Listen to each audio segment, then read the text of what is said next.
Do you know who can apply for a patent? A true and first inventor. For example, ये जो product है मैंने बनाया है, मैंने इस प्रोडक्ट को बनाने में अपना इंटेलेक्ट यूज़ किया है, मेथड यूज़ किया है, और मैंने मेक श्योर किया है कि ये प्रोडक्ट कहीं पे भी एग्जिस्ट नहीं कर रहा हो, क्योंकि ये ट्रूली मेरा इन्वेंशन है, ठीक है। लेकिन आप सामने से मुझे आके बोलते हो कि श्रद्धा, 1 महीने पहले इस प्रोडक्ट का आइडिया मैंने दिया था, मैं तुझे बोल रहा था कि मैं करने वाला हूँ, तूने मेरा आइडिया क्यों चोरी किया? तो मैं उसको वहाँ पे ये बोलूँगी कि sir, a person who merely thinks of an idea or even communicates the same to others cannot be said to be true and first inventor unless the same is made in a form of workable, usable invention. आप तो सिर्फ सोच रहे थे, मैंने अपना मेहनत करके इस प्रोडक्ट को बनाया, तो अब पेटेंट तो मुझे ही मिलेगा, right? Next point is two independent inventors possible है।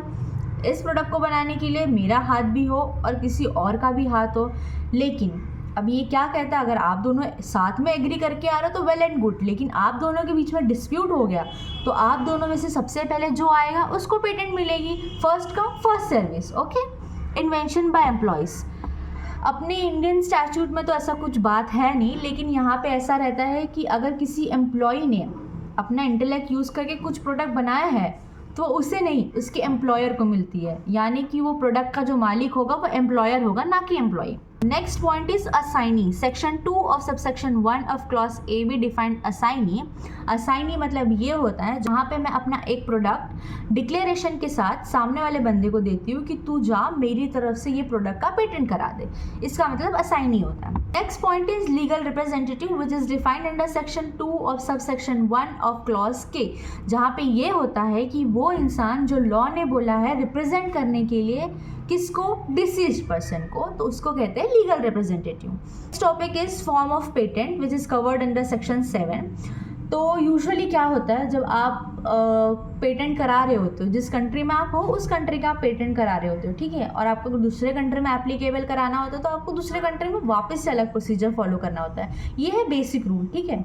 लेकिन अगर आप एप्लीकेशन फाइल करते हो PCT के अंडर, यानी कि पेटेंट कॉपरेशन ट्रीटी के अंडर, तो वो पेटेंट जो है वो ऑटोमेटिकली 150 डिफरेंट कंट्रीज़ में एप्लीकेबल हो जाती है। ये इसलिए होती है क्योंकि आपको बार बार अलग अलग जगह पे जाके अलग अलग बार पेटेंट फाइल करने की ज़रूरत ना पड़े।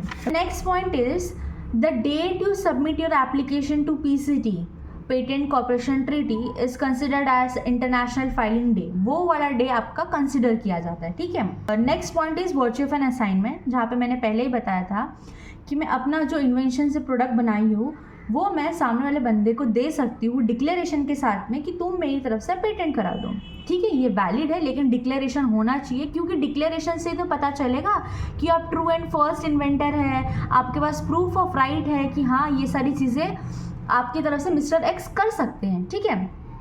जो भी एप्लीकेशन आप फाइल कर रहे हो, खुद कर रहे हो, असाइनी की तरफ से कर रहे हो, तो ये याद रखना है कि उसके साथ आप प्रोविजनल स्पेसिफिकेशन या कंप्लीट स्पेसिफिकेशन देना पड़ता है। Now what is provisional and complete specification?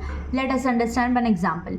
आपको एक घर पसंद आया लेकिन आपके पास तो उतने पैसे ही नहीं है, तो आप क्या करते हो, आप टोकन अमाउंट दे के जाते हो कि ये घर भाई तो किसी को बेच मत, मैं टोकन अमाउंट दे रहा हूँ तेरे को। एक श्योरिटी हो जाती है ना, आप सामने वाले को टोकन अमाउंट देते हो तो सामने वाले को भी भरोसा हो जाता है कि भाई धोखाधड़ी तो नहीं करेगा।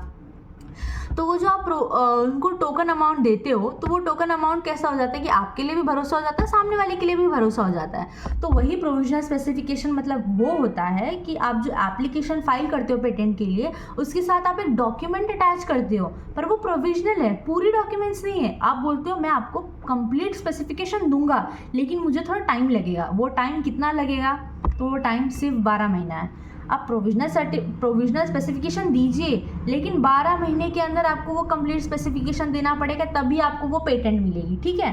तो प्रोविजनल स्पेसिफिकेशन मतलब आप समझ सकते हैं आधा अधूरा डॉक्यूमेंट, कंप्लीट स्पेसिफिकेशन मतलब पूरा डॉक्यूमेंट आप पेटेंट ऑफिसर के पास आ गई है, अब वो आपको पेटेंट दे सकते हैं।